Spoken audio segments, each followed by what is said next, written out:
पवित्रता का बोध भी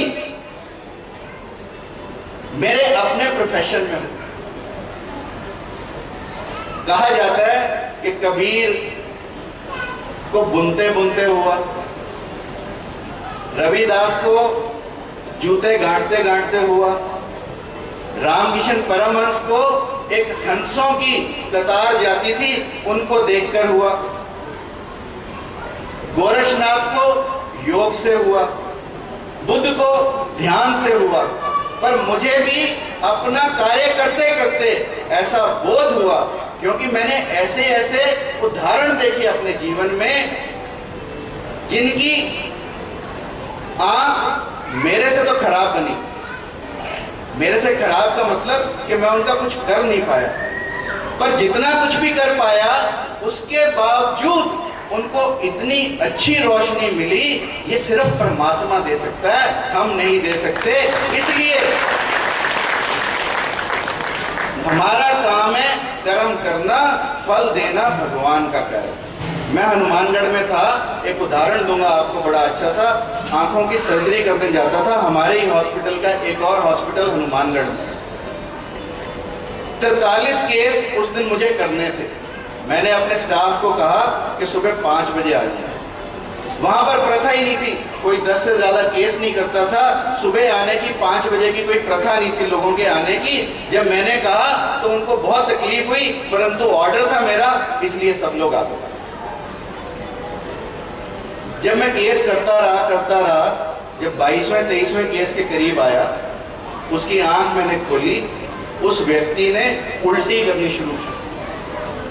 इतनी उल्टी की कि उसकी जो खुली आंख थी वो सारी वॉमिटस आप समझते, जो उल्टी में निकलता है उस सब से भर गई। आप सोचो कितना टेंडर स्ट्रक्चर, कितना मुलायम स्ट्रक्चर हमारी आंख है, और उसके अंदर कोई व्यक्ति उल्टी भर दे, पूरा उल्टी का गंध जिसको हम सूंघ भी नहीं सकते, वो उसने भर दी। मैं बिल्कुल लाचार बैठा रहा। मैंने उसके ऊपर एक पैड रखा कॉटन का और उसका मुंह टेढ़ा किया और इंतजार करता रहा कि ये अपनी उल्टी कब पूरी करे। जब उस व्यक्ति ने उल्टी पूरी कर ली तो मैंने उसे कहा कि ये उल्टी नहीं थी, ये तेरा सत्यानाश था। तूने अपनी आंख अपने आप बर्बाद कर ली। मैंने कहा तू खा के क्या आया? कहता डॉक्टर साहब 5 लीटर दूध पी के आया। मैंने कहा 5 लीटर दूध पी के तू ऑपरेशन कराएगा तो उल्टी तो आनी ही आनी है। परंतु मैंने भगवान को याद किया और जितनी उसकी आंख को मैं धो सकता था, जितनी वॉश कर सकता था अंदर से, मैंने उसकी आंख को धोआ, साफ किया, टांके लगाए और परमात्मा का नाम लेके पट्टी करके उसे वार्ड में भेज दिया और अपने स्टाफ को कहा कि सुनो, इसकी आंख तो बचने वाली है, इसको वार्ड में सबसे आखिर में लगा, आखिर में देखूंगा, बाकी 42 को देखने के बाद इसको आखिर में देखूंगा। स्टाफ की आदत होती है, आप जो कहो उससे उल्टा करना। जब मैं सुबह वार्ड के राउंड पर गया तो वो सबसे पहला वही मरीज लेटा हुआ था। पर मेरा नाम भी तो मार्कंडे है, मैंने अपना राउंड ही पीछे से शुरू कर दिया। जब मैंने अपना राउंड पीछे से शुरू किया और उस मरीज तक पहुंचा, और ये सोचकर मैंने अपने कंपाउंडर को कहा, मैंने कहा यार तो डाल देना ना, दवाई देख के करना क्या, इसकी आंख में पसी मिलनी है और कुछ मिलना नहीं है। पर फिर किसी अंदर की आवाज ने मुझे कहा कि देखने में हर्ष क्या। मैंने उसकी आंख खोली, टॉर्च मारी, और आप मेरा विश्वास रखना, ये कोई झूठी कहानी नहीं है, ये सत्य कहानी है। उस दिन की 43 आंखों में से सबसे चमकती आंख उस व्यक्ति की थी। ये सिर्फ भगवत कृपा से हो सकता है, ये मेरे करने से नहीं हो सकता। इसलिए जिस रंग में राखे सही, जिस डोर पर वो चलाए, उसकी मर्जी के बिना पत्ता भी नहीं हिलता, ये हमें मानना है। परंतु लोग मानते नहीं। हम उन्हें कहें कि चलो भगवान के दर्शन कराएं तो आने के लिए तैयार नहीं होते। हम उन्हें कहें चलो अच्छी जगह पे चलें बापूजी के आश्रम पे तो 4 बहाने मारने लगेंगे। हम उन्हें कहीं शराब के ठेके पर चलना है तो जितनी भीड़ शराब के ठेकों पर आजकल है वो कहीं देखने को नहीं मिलती। जितनी बीड़ी और पान की दुकानों पर भीड़ है देखने को नहीं मिलती। अच्छी जगह पर चलने के लिए कहो तो उनके पास 100 बहाने। हर व्यक्ति अपने अहम में जीता। उसके लिए कुर्सियां लगा दो आप यहां तो बड़ा खुश हो, आपको यहां बैठ जाओ तो बड़ी नाराजगी होगी, क्योंकि वो तो इतने बड़े नेता हैं, इतने बड़े कार्यकर्ता हैं, नीचे बैठने में शर्म आती है, उनका अहम उनके आड़े आते हैं। हम अपनी अकड़ में जीते, इसलिए परमात्मा से दूर रहते हैं। और अकड़ के अलावा, अहम के अलावा हम अटकलें बहुत लगाते हैं। कोई जाने लगेगा तो हम उसे कहेंगे यार तो उसमें आश्रम में क्यों जाता है, चल मैं तेरे को किसी और आश्रम में लेके चलूं। कोई और जाने लगता है तो हम कहते हैं चल कहीं और लेके चलूं, जबकि परमात्मा तो सब जगह ही है, कहीं कोई फर्क नहीं है। यदि कोई फर्क हो तो आप लोग मुझे बताएं। परंतु हम अपनी सलाह देने में और अटकलें लगाने में हमारा कोई सानी नहीं है। मुझे याद है कि एक आदमी को दांत में, उसमें पाँव में थोड़ा सा दर्द था तो वो लंगड़ा के चल रहा था।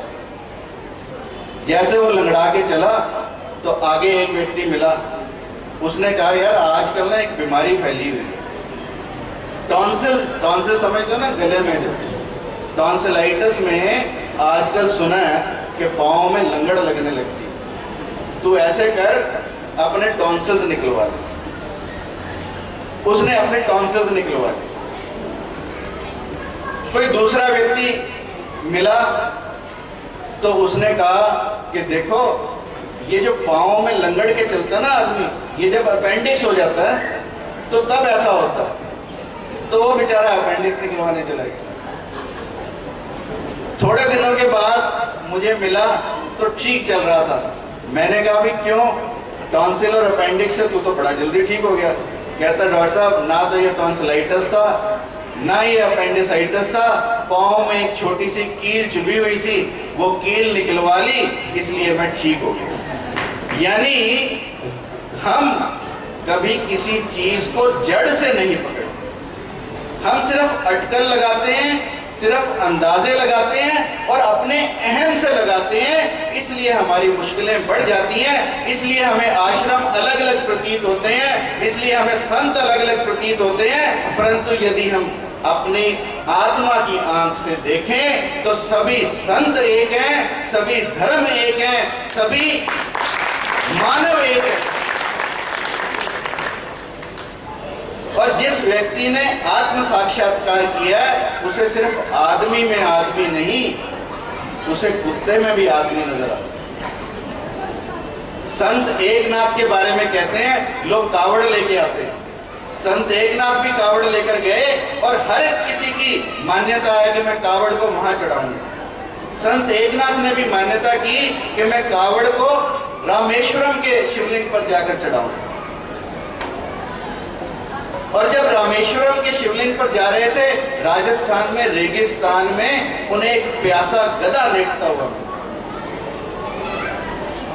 संत एकनाथ ने उसी गधे के ऊपर अपनी कावड़ उड़ेल दी और उसकी प्यास बुझा दी।